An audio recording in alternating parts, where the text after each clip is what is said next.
नमस्कार विद्यार्थी मित्रांनो, ज्ञानदीप अकॅडमी आपल्या सगळ्या स्टुडंटसाठी जे MPSC ची तयारी करत आहेत, UPSC ची तयारी करत आहेत, त्याच्यासाठी लोक प्रशासन पब्लिक ॲडमिनिस्ट्रेशन हा विषय आता ऑप्शनल म्हणून घेऊन येत आहे. सुरुवातीला आज आपण लोक प्रशासन हा विषय मराठीमध्ये समजून घेणार आहोत. आता हा जो विषय आहे ज्ञानदीप अकॅडमी आपल्याला इंग्लिश आणि मराठी दोन्हीमध्ये घेऊन येत आहे. त्याच्याबद्दल तुम्हाला अधिक माहिती हवी असेल तर तुम्ही इथे दिलेल्या कॉन्टॅक्ट नंबरवर जे आहे कॉन्टॅक्ट करू शकता. तुम्हाला ऑनलाईन ऑफलाईन बॅचेस बद्दल सगळी माहिती इथे देण्यात येईल. आज आपण आजच्या लेक्चर्समध्ये लोक प्रशासनाविषयी समजून घेणार आहे.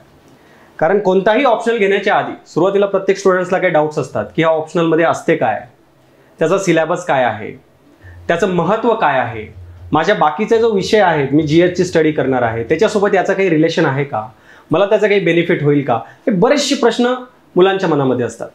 आज आपण लोक प्रशासन हा जो विषय आहे, आज आपण मराठी मीडियम बद्दल बोलणार आहोत. इंग्लिश मीडियमचे पण आपले लोक प्रशासन पब्लिक ॲडमिनिस्ट्रेशन हा सब्जेक्ट सुद्धा आपल्याला अवेलेबल असणार आहे. तर हा जो लोक प्रशासन हा जो विषय आहे, मग याचं काय महत्त्व आहे, सिलेबस काय आहे, या सगळ्या गोष्टी आज आपण समजून घेणार आहोत. आजच्या लेक्चर नंतर तुम्हाला ॲटलिस्ट एक बेसिक अंडरस्टँडिंग या सब्जेक्टची होऊन जाणार आहे. तर सुरुवातीला आपण लोक प्रशासनाबद्दल चर्चा करू की पहिले आपल्या मनामध्ये प्रश्न येतो की लोक प्रशासन पब्लिक ॲडमिनिस्ट्रेशन म्हणजे तरी त्याचा अर्थ तरी काय होतो. आता लोक प्रशासन ज्यावेळेस तुम्ही बोलतात तर एक बेसिक अंडरस्टँडिंग तुमच्या माइंडमध्ये ऑलरेडी असते की आपण अशा प्रशासनाबद्दल बोलत आहे ज्यामध्ये सरकार इन्व्हॉल्ड आहे आणि ज्यामध्ये लोकांच्या विकासाबद्दल चर्चा केली जाते. त्याला आपण सोप्या शब्दामध्ये इन शॉर्ट पब्लिक ॲडमिनिस्ट्रेशन किंवा लोक प्रशासन असं म्हणतो. ठीक आहे. परंतु लोक प्रशासन तेवढ्याशी सीमित आहे का, तर नाही. आज आपण जो सिलेबस पाहू त्यावेळेस तुम्हाला लक्षात येईल की लोक प्रशासन भरपूर गोष्टी कव्हर करते, त्यामध्ये खूप साऱ्या गोष्टी बोलल्या गेलेल्या आहेत. ओके. आणि त्या सब्जेक्टचं एक काही खासियत पण आहे, काही इम्पॉर्टन्स आहे, काही महत्त्व आहे, काही वैशिष्ट्य आहेत, ते सुद्धा आज आपण पाहून घेणार आहोत. तर सुरुवातीला आपण लोक प्रशासनाबद्दलचे सर्वात महत्त्वाचा मुद्दा पाहून घेणार आहे की याचं महत्त्व काय आहे, का आपण हा विषय निवडावा. मी सिलेबस पण दाखवणार आहे. ओके. पूर्ण सिलेबस जो आयोगाने दिलेला आहे तो सिलेबस पण दाखवण्यात येईल. सगळे चॅप्टर्स कोणते आहेत ते सगळे चॅप्टर्स पण दाखवण्यात येईल. सगळं तुम्हाला याच्यात समजून जाईल. इन शॉर्ट आपण सगळी माहिती लोक प्रशासनाची इथे घेणार आहे. सुरुवातीला ज्याबद्दल आपण चर्चा करणार आहे की एक लोक प्रशासन का महत्त्वाचं आहे, का हा विषय आपण घेतला पाहिजे. एवढे सगळे ऑप्शनल आहेत आपल्याकडे, किती सारे ऑप्शनल सब्जेक्ट्स आहेत, नेहमी कन्फ्युजन होत राहते मी हा सब्जेक्ट घ्यावा की तो सब्जेक्ट घ्यावा. पण इथे आपण क्लिअर करणार आहे की तुम्ही लोक प्रशासन हा सब्जेक्ट का घ्यायला पाहिजे. पहिली गोष्ट, लोक प्रशासनाचा जो सिलेबस आहे या ऑप्शनलचा सिलेबस अतिशय मर्यादित सिलेबस आहे. म्हणजे जे मोठे मोठे सब्जेक्ट्स आहेत की ज्याला कव्हर करायलाच 5-5, 6-6 महिने जातात. मग जर कव्हर करायला तुम्हाला एवढा वेळ लागत असेल तर रिव्हिजनला किती वेळ लागणार. एक्झामच्या आधी तुम्हाला जे काही दिवस भेटतात त्या दिवसामध्ये तुमची त्याची रिव्हिजन शक्य आहे का. लोक प्रशासनाच्या बाबतीत हा प्रॉब्लेम तुम्हाला कधी येणार नाही. कारण याचा जो अभ्यासक्रम आहे, जो सिलेबस आहे तोच मर्यादित आहे. यामध्ये एकतर तुम्हाला वाचन फार कमी आहे कारण लिमिटेड सिलेबस आहे. तो दिसतात तरी असं वाटतं की 26 चॅप्टर 26 चॅप्टर्स आहेत, पेपर 1चे 12 चॅप्टर, पेपर 2चे 14 चॅप्टर, असं वाटतं की खूप सारे असतील, परंतु तसं नाही आहे. जे काही कन्सेप्ट त्या चॅप्टरमध्ये आहे ते छोटे छोटे कन्सेप्ट्स आहेत, अंडरस्टँडिंग बेस्ड कन्सेप्ट आहे. सिलेबस मर्यादित आहे त्यामुळे वाचन तुम्हाला फार कमी करावं लागतं. छोटा सब्जेक्ट आहे, मर्यादित स्त्रोत आहेत, सोर्सेस पण कमी आहेत. जर सिलेबस जर छोटा आहे, ओके, त्यामुळे ओव्हरऑल तुम्हाला जे वाचायला लागणारे पुस्तक आहेत ते पण कमीच असणार आहे, त्याचे सोर्स पण मर्यादित असणार आहे. आता यामुळे काय होते, एक तर सिलेबस छोटा, सोर्सेस कमी, त्याची उजळणी रिव्हिजन अतिशय सोपी होऊन जाते. एक्झामच्या आधी तुम्हाला जे 2-3 दिवस भेटतात, मेन्सच्या पेपरच्या वेळेस तुम्हाला ऑप्शनलच्या आधी काही दिवस भेटतात. UPSC मध्ये अराउंड 5 दिवस सध्या दिले जातात, MPSC पण अराउंड तेवढेच तुम्हाला काही दिवस देतील. जे काय तुम्हाला दिवस भेटत आहेत, जर तुम्ही खूप मोठा ऑप्शनल घेतला तर त्याची एक रिव्हिजन तुमची होणार नाही. त्या 4-5 दिवसांमध्ये एक रिव्हिजन सुद्धा होत नाही. आणि पबॅड सारखा जर ऑप्शनल घेतला तुम्ही, लोक प्रशासनासारखा जर ऑप्शनल घेतला तर या ऑप्शनलचं वैशिष्ट्य असं आहे की तुम्ही 5 दिवसांमध्ये 5 वेळा याची रिव्हिजन करू शकता. जिथे बाकीच्या सब्जेक्टची 1 वेळ होत नाही, इथे 5 वेळ होऊन जातो. छोटा सब्जेक्ट, मर्यादित स्त्रोत, उजळणी करणे शक्य. दुसरं, विषयाचं आकलन हे फार सोपं आहे. अंडरस्टँडिंग, सब्जेक्टची अंडरस्टँडिंग सोपी आहे. संकल्पनेवर आधारित आहे अभ्यासक्रम पूर्ण. इथे असं नाही आहे की तुम्हाला खूप सारे फॅक्ट्स लक्षात ठेवावे लागतील किंवा कार्यकाळ लक्षात ठेवावं लागेल, तसं काहीच नाही. संकल्पना आहे, कन्सेप्ट्स आहेत. आता लोक प्रशासन त्या नावावरूनच तुम्हाला कळत असेल की आपण प्रशासनाबद्दल बोलताय, आपण ॲडमिनिस्ट्रेशन बद्दल बोलताय. आपल्या जगण्यामध्ये, आपल्या वागण्यामध्ये आपला संबंध प्रशासनाशी कंटिन्युअस येतच असतो. मग अशा सिच्युएशनमध्ये लोक प्रशासन समजणं अतिशय सोपं आहे. तुमच्या आजूबाजूला ज्या गोष्टी घडत आहेत त्याच्याबद्दलच आपण चर्चा करणार आहोत. फक्त त्या एक सिस्टमॅटिक वे मध्ये जसं सिलेबस तुम्हाला दिलेला आहे त्यानुसार आपण चर्चा करणार आहे. त्यामुळे संकल्पनेवर आधारित अभ्यासक्रम असल्याने तो समजण्यास खूप सोपा आहे. तुम्हाला एक्स्ट्रा इन्फॉर्मेशन काही घ्यावी लागत नाही. तुमच्या आजूबाजूला ज्या घडामोडी घडतात, तुम्ही जे न्यूजपेपरमध्ये वाचता, ज्या ऐकतात, त्याच्याशी संबंधित ह्या सगळ्या गोष्टी असतात. प्रशासनाच्या संबंधित, प्रशासनामध्ये काय चांगले काय वाईट ह्या गोष्टी आपण शिकणार आहे. मग समजण्यामध्ये तुम्हाला फार सोपं जाते. त्यामुळे हा सब्जेक्ट असा आहे की एक वेळ जर तुम्हाला हा सब्जेक्ट समजला, त्यामुळेच रिव्हिजन अतिशय सोपी होऊन जाते, कारण तुम्हाला समजलेला आहे तो विषय, तुम्हाला कन्सेप्ट लक्षात आलेली आहे. त्यामुळे मग मी तुम्हाला काही प्रश्न विचारले तरी तो कन्सेप्ट अंडरस्टँडिंग झाल्यामुळे तुम्हाला लिहायला अतिशय इझी होऊन जाते. कमी स्मरण आहे, तुम्हाला जास्त मेमराईज करावं नाही लागत. असं नाही की तुम्हाला एक सब्जेक्ट दिलाय तो सगळा पाठांतर करावं लागेल, आता सगळे एक एक गोष्ट पूर्ण लक्षात ठेवावी लागेल, तसं नाही. कमी स्मरण आहे, तुम्हाला पाठांतराची गरज नाही. तथ्यात्मक माहिती जी आहे, फॅक्च्युअल इन्फॉर्मेशन अतिशय कमी आहे, सगळी अंडरस्टँडिंग बेस आहे. त्यामुळे खूप जास्त गोष्टी तुम्हाला मेमराईज पण करावं लागणार नाही आहेत. चांगल्या गुणांची हमी, एक चांगले मार्क्स बनण्याचे इथे चांगले चान्सेस आहेत. कारण काय, एक तर फॅक्च्युअल इन्फॉर्मेशन नाही, सगळी जे आहे ते तुमची अंडरस्टँडिंग बेस्ड आहे. एक वेळ तुम्हाला हा विषय जर चांगला समजला, मग कसाही प्रश्न येऊ द्या, तुम्ही त्याला उत्तर लिहू शकता. त्यामुळे चांगल्या गुणांची हमी तुम्हाला या सब्जेक्टमध्ये मिळते. या विषयाचा परिचय. आता यामध्ये विषय कोणकोणते आहेत, कोणकोणते आपले चॅप्टर्स आहेत ते एकदा समजून घेऊया. सिलेबसमध्ये काय दिलेलं आहे ते आपण एक वेळ समजून घेऊया, म्हणजे तुम्हाला या विषयाचा चांगला परिचय होऊन जाईल. काय म्हटलंय, पहिला जो पेपर आहे, 2 पेपर असतात पब्लिक ऍडमिनिस्ट्रेशन मध्ये. कोणताही सब्जेक्ट घ्या तुम्ही, त्याच्यामध्ये 2 पेपर असणार आहे. पहिला जो पेपर आहे तो आहे प्रशासन सिद्धांत, दुसरा भारतीय प्रशासन, इंडियन ऍडमिनिस्ट्रेशन. 2 पेपर असतात त्याचे, कोणत्याही याचे. ओके, तर पहिल्या पेपरमध्ये कोणकोणते टॉपिक्स कोणकोणते आहेत, चॅप्टर्स कोणकोणते आहेत पहा. या सगळ्या चॅप्टर्स बद्दल मी समोर दाखवणार आहे. जो ऍक्च्युअल आयोगाचा सिलेबस आहे तो सगळा सिलेबस दाखवणार आहे डिटेलमध्ये. इथे फक्त चॅप्टरची आपण नावं लिहिलेली आहेत. पहिले आहे प्रस्तावना, इंट्रोडक्शन. सुरुवातीला फक्त समजून घ्यायचं आहे की विषय काय आहे वगैरे, बेसिक्स अंडरस्टँडिंग. प्रशासकीय विचार, ऍडमिनिस्ट्रेटिव्ह थॉट्स, वेगवेगळे थिंकर्स आहे, विचारवंत आहे, त्यांनी प्रशासनाबद्दल काय विचार मांडलेले आहेत. प्रशासकीय वर्तन, मोटिवेशन, प्रेरणा असणे, मोराल असणे. लीडरशिप काय असते, नेतृत्व म्हणजे काय, त्याचे कोणकोणते थेरीज आहेत त्याचा आपण अभ्यास करणार. संघटना, ऑर्गनायझेशन. ऑर्गनायझेशनमध्ये आपल्याला पाहिजे की संघटना कशी असते, कशी असायला पाहिजे, संघटनेचे वेगवेगळे प्रकार कोणते. उत्तरदायित्व आणि नियंत्रण, सरकारला उत्तरदायित्व असायलाच पाहिजे, जबाबदेही असायलाच पाहिजे. मग ते सरकारवर उत्तरदायित्वाच्या कोणकोणत्या गोष्टी आहेत ज्यामुळे सरकार उत्तरदायित्व असते. प्रशासकीय कायदा, ऍडमिनिस्ट्रेटिव्ह लॉ, प्रशासनाचे संबंधितील कायदे कसे असतात, त्याचं महत्व काय आहे, कोणकोणते त्याचे प्रकार आहेत, त्याचा आपण इथे अभ्यास करणार आहोत. त्यानंतर तुलनात्मक लोकप्रशासन, भारतातील लोकप्रशासन असेल किंवा बाहेरच्या देशातील लोकप्रशासन असेल, विकसित देशातलं लोकप्रशासन, विकसनशील देशातलं लोकप्रशासन, यांच्यामध्ये तुलना केली जाते. मग चांगल्या गोष्टी कोणत्या आहेत, वाईट गोष्टी कोणत्या आहेत, कशा त्या सुधारता येईल, त्याची चर्चा या ठिकाणी होईल. विकासात्मक गतिशीलता, डेव्हलपमेंट डायनामिक्स. विकास म्हणजे काय, पहिले विकास कसा केला जात होता, आज विकासाची काय परिभाषा आहे, आज सरकार विकासासाठी काय करत आहे, त्याचा अभ्यास इथे येईल. कर्मचारी प्रशासन, पर्सनल ऍडमिनिस्ट्रेशन, की जे आपले कर्मचारी सरकारमध्ये तुम्ही घेत आहात त्यांची रिक्रुटमेंट कशी होते, त्यांची ट्रेनिंग कशी होते, त्यामध्ये काय चांगल्या गोष्टी आहेत, काय वाईट गोष्टी आहेत, प्रमोशन्स कसे होतात, परफॉर्मन्स कसा मेजर केला जातो, या सगळ्या गोष्टी तुम्हाला कर्मचारी प्रशासनमध्ये आहेत. सार्वजनिक धोरण, पब्लिक पॉलिसी, धोरण बनते कसे, कोणकोणत्या वेगवेगळ्या थेरीजनुसार धोरण बनल्या जाते, त्याचे फायदे काय आहे, राजकारणाचा धोरणावर कसा परिणाम होतो, त्याचा इथे अभ्यास आहे. प्रशासकीय सुधारणांची तंत्रे, टेक्निक्स ऑफ ऍडमिनिस्ट्रेटिव्ह इम्प्रुव्हमेंट. तुम्हाला ऍडमिनिस्ट्रेशन सुधरवायचं आहे, त्याचे जे टेक्नॉलॉजीज आहेत, कोणकोणत्या टेक्निक्स आहेत, त्याचा इथे आपण अभ्यास करणार आहे. वित्तीय प्रशासन, फायनान्शियल ऍडमिनिस्ट्रेशन, सरकारमध्ये पैसा कुठून येतो, कसा जातो, त्याचा वापर कसा केला जातो, त्यामध्ये बजेट कसे असतात किंवा त्याच्यात ऑडिटिंग कशी होते, त्याचा एक बेसिक इन्फॉर्मेशन आपल्याला इथे घ्यायचं आहे फायनान्शियल ऍडमिनिस्ट्रेशन. हा तुमचा पेपर 1 आहे. ओके, आता याच्यामध्ये इथे जे आयोगाने इन्फॉर्मेशन दिली आहे त्यानुसार आपण पाहतो, हे सगळं आयोगाने असं डिटेल दिलेलं आहे. प्रस्तावनेमध्ये कोणकोणते गोष्टी असतात, तर प्रस्तावनेमध्ये इथे जे आयोगाने इन्फॉर्मेशन दिलेली आहे त्यामध्ये त्याचा अर्थ काय, लोकप्रशासनाचा व्याप्ती काय, विल्सन काय म्हणतो, विल्सन ज्यांनी लोकप्रशासन एक स्वतंत्र शास्त्र आहे म्हणून सांगितलं होतं, मग त्याचं काय म्हणणं आहे, नव लोकप्रशासन म्हणजे काय, नव लोक व्यवस्थापन म्हणजे काय, जे उदारीकरण झालेलं आहे आपलं अर्थव्यवस्थेचं, त्याने लोकप्रशासनावर कसा परिणाम झाला, सुशासन म्हणजे काय, गुड गव्हर्नन्स, त्याचा आपण अभ्यास करणार. प्रशासकीय विचारणामध्ये वेगवेगळे जे थिंकर्स आहेत, थिंकर जसे बर्नार्ड आहे, त्यानंतर लिकर्ट, ॲर्गेरिस, मॅग्रेगर, हे नावं आपल्याला अनोळखी आहेत सध्याच्या सिच्युएशनमध्ये, परंतु ज्या त्यांनी थेरीज दिल्या अतिशय सिंपल थेरीज आहेत, अतिशय सिंपल, छोटे छोटे टॉपिक्स आहेत, अतिशय सिंपल थेरीज.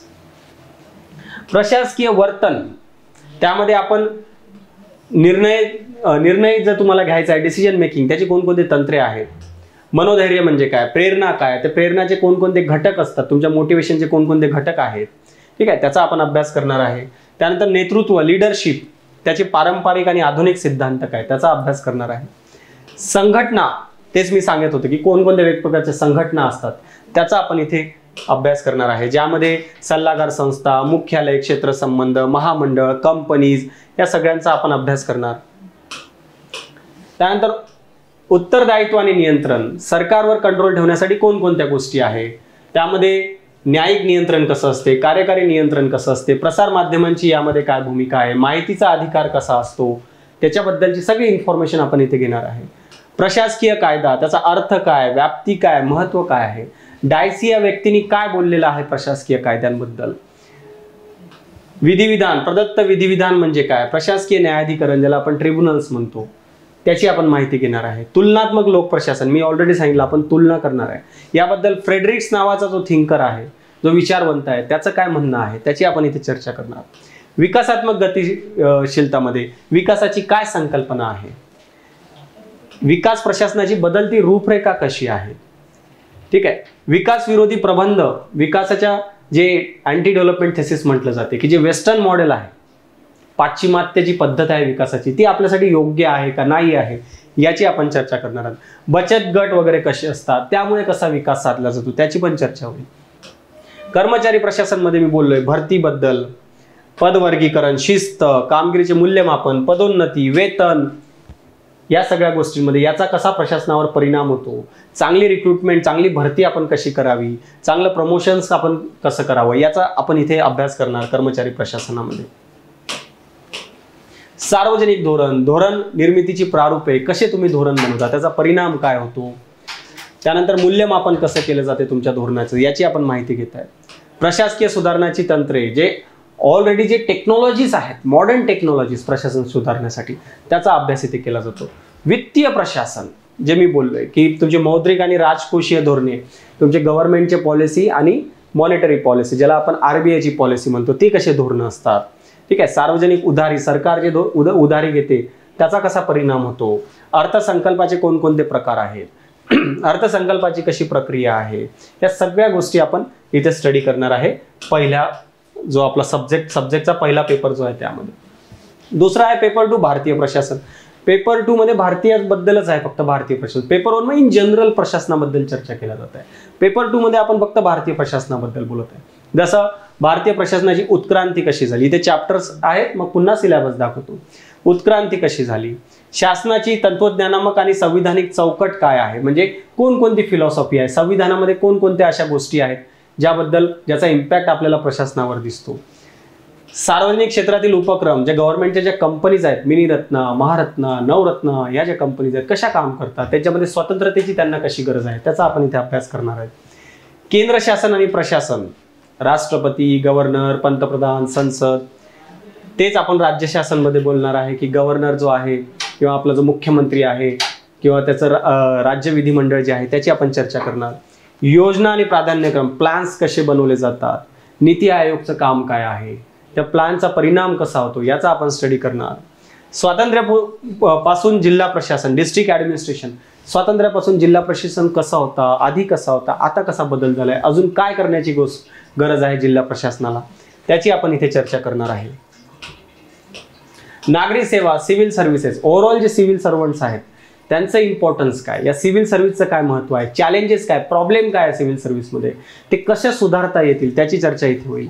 फायनान्शियल मॅनेजमेंट, भारताच्या रिलेटेड जे फायनान्शियल आहे, जो पैसा आहे, जो बजेट आहे, त्याचा जो खर्च केला जातो, त्याचं मॅनेजमेंटबद्दल इथे आपण पाहणार आहे.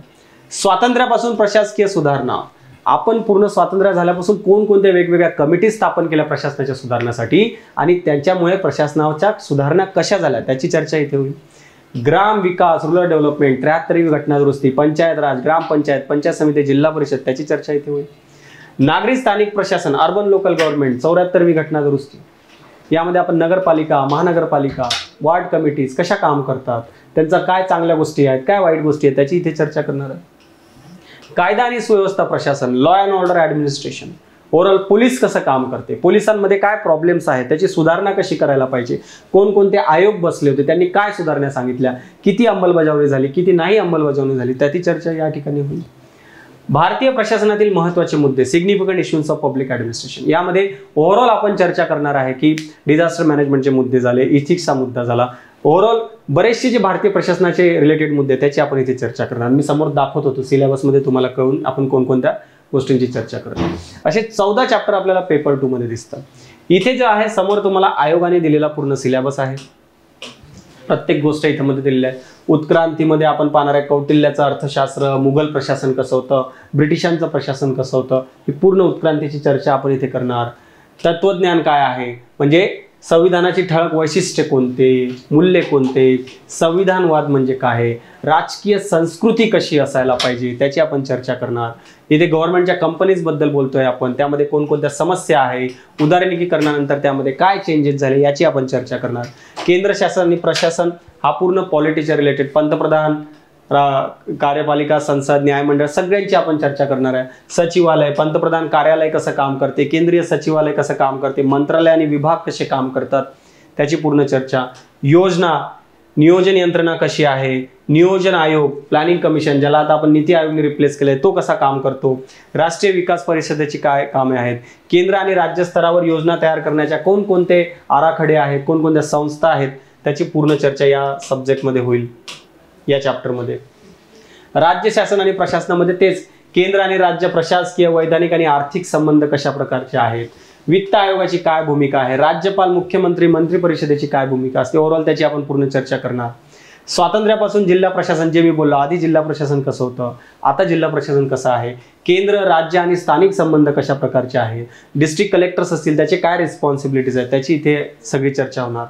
नागरी सेवा, जे मी बोललो की घटनात्मक स्थिती काय आहे, आपल्या सिव्हिल सर्वंट, जे तुम्हाला सिव्हिल सर्वंट बनायचं आहे त्याची काय स्थिती आहे, रचना कशी आहे, सेवा भरती कशी होते, राजकीय अधिकार कसे आहेत, तक्रार निवारण कसं होतं, या सगळ्यांची चर्चा इथे होणार. वित्तीय व्यवस्थापनमध्ये अर्थसंकल्पाबद्दल बोलणार, भारताच्या अर्थसंकल्पाबद्दल आपण चर्चा करणार.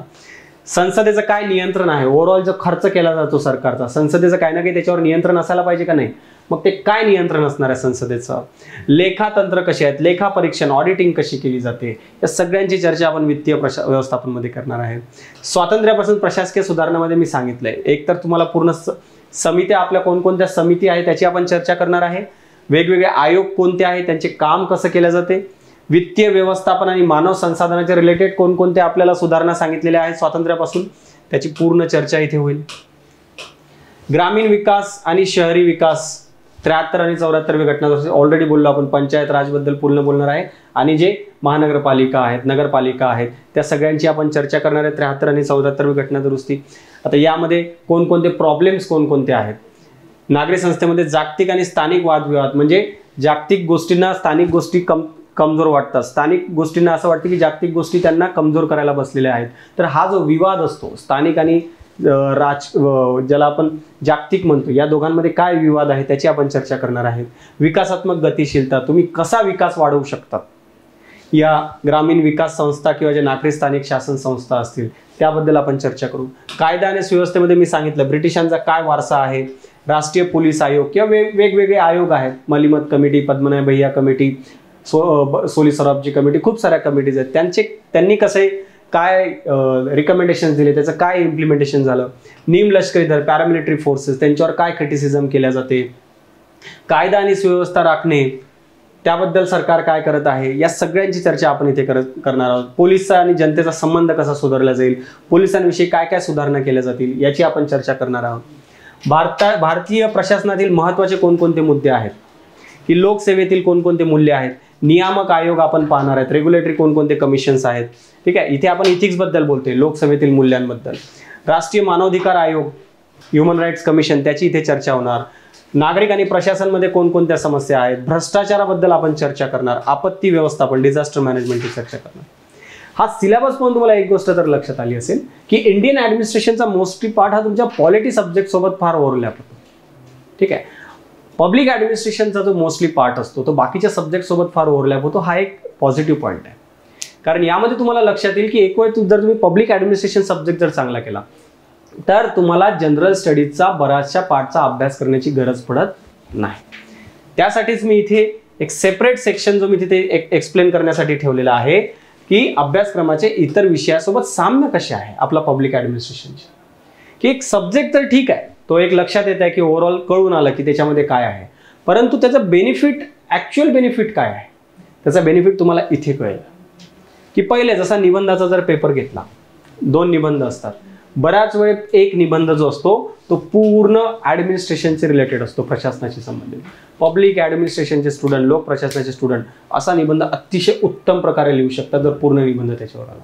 इव्हन पूर्ण निबंध प्रशासनावर जरी नसेल तरी तुम्ही जे निबंध लिहितात त्यामध्ये तुम्हाला राजकीय पैलू मांडावाच लागत असतो. कोणत्याही निबंधाला तुम्हाला राजकीय पैलू एक मांडावा लागत असतो. प्रत्येक निबंधामध्ये राजकीय पैलू पब्लिक ऍडमिनिस्ट्रेशनच्या, लोक प्रशासनाच्या स्टुडंटला सांगायची गरज पडत नाही. अतिशय चांगला राजकीय पैलू लिहू शकतात. नैतिकतेचा जो पेपर आहे, नैतिकतेच्या पेपरमध्ये ओव्हरलॅपिंग आपल्या शेवटच्या चॅप्टरमध्ये जे आहे, ज्यामध्ये भारतीय प्रशासनातील महत्वाचा मूल्य जो चॅप्टर आपण पाहिला त्यामध्ये लोकसेवेतील मूल्य आताच आपण पाहिला होता. त्यामुळे इथे तुमच्या नैतिकतेच्या चॅप्टर सोबत त्याची ओव्हरलॅपिंग इथे दिसून येते. तुमचा जो जीएस पेपर 2 चा गव्हर्नन्सचा जो पार्ट आहे, प्रशासनाचा पार्ट, उत्तरदायित्व आणि नियंत्रण चॅप्टर जो आपण पाहिला पेपर 1 मध्ये, कम्प्लिटली तोच आहे. पब्लिक ऍडमिनिस्ट्रेशन लोक प्रशासनाच्या विद्यार्थ्यांना सेपरेटली प्रशासनाचा जीएस 2 मध्ये प्रशासनाचा सेपरेट अभ्यास करण्याची गरजच नाही. कारण इथेच त्यांचं प्रशासन एवढं कव्हर होऊन जात आहे की तिथलं काय गव्हर्नन्स, तिथला गव्हर्नन्स तर फार छोटा आहे लोक प्रशासनाच्या विद्यार्थ्यांना. त्यामुळे तिथे आपले किती मोठे मार्क्स कव्हर होऊन जातात.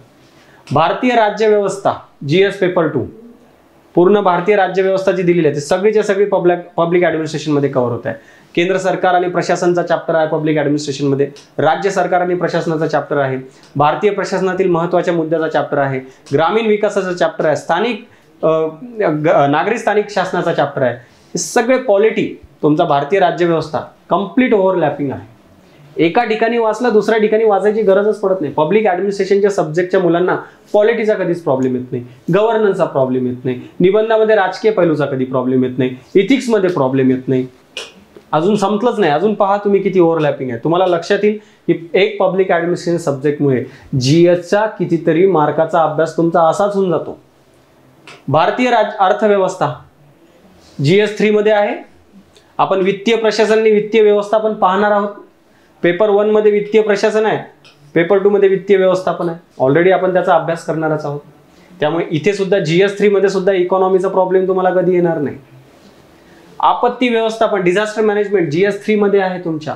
सेम भारतीय प्रशासनातील महत्वाचे मूल्य या चॅप्टर मध्ये आपत्ती व्यवस्थापन आपण पाहता, इथे पण रिपीटेड झालं.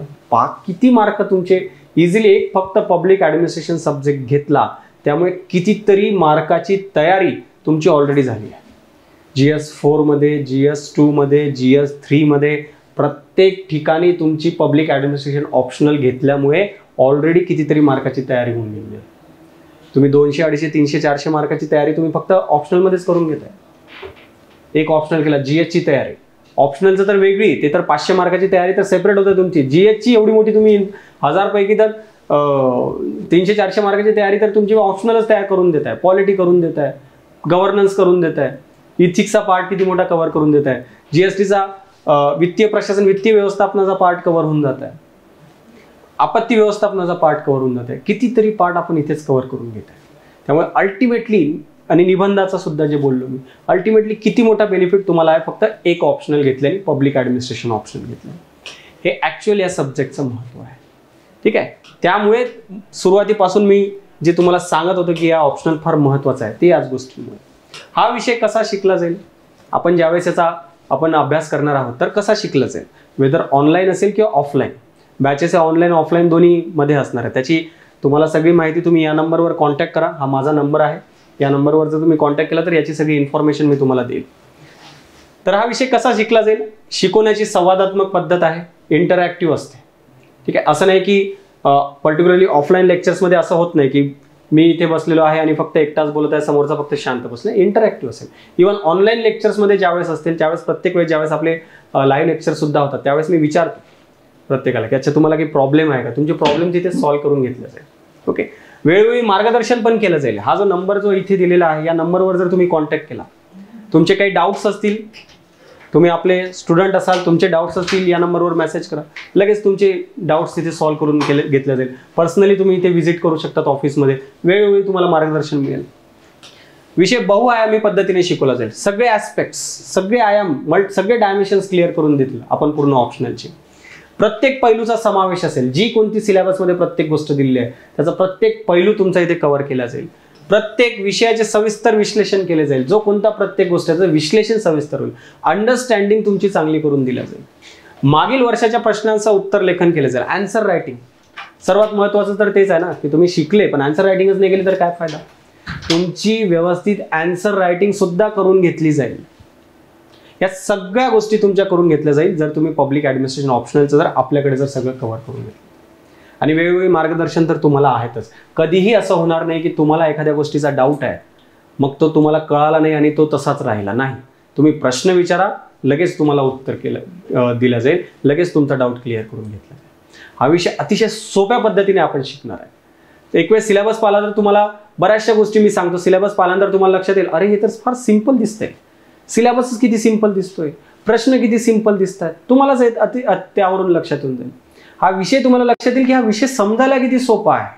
फक्त सिलेबस आणि प्रश्न पाहिल्याने तुम्हाला वाटेल हा विषय समजायला किती सोपा आहे. आणि ज्याही कोणत्या टेक्निकल टर्म्स तुम्हाला लक्षात येत नसतील, तुम्ही एक वेळ क्लासेसला जॉईन झाले की तुमच्या सगळ्या टेक्निकल टर्म्स अशा इझिली क्लिअर होऊन जातील. राईट. त्यामुळे तुम्हाला या ऑप्शनबद्दल अजून माहिती पाहिजे असेल तर या नंबरवर कॉन्टॅक्ट करा. इथे तुम्हाला सगळी इन्फॉर्मेशन दिली जाईल. ओके, हा माझा पर्सनल नंबर आहे, यावर तुम्हाला लोकप्रशासनाची सगळी माहिती मिळेल. राईट. ओके, तर ही आपली सगळी लोकप्रशासनाची एक डिटेल माहिती आपण इथे पाहिलेली आहे. एक तुम्हाला आयडिया ॲटलिस्ट या सब्जेक्टची आता आली असेल. ओके, चला पुन्हा भेटूयात. धन्यवाद. नमस्कार.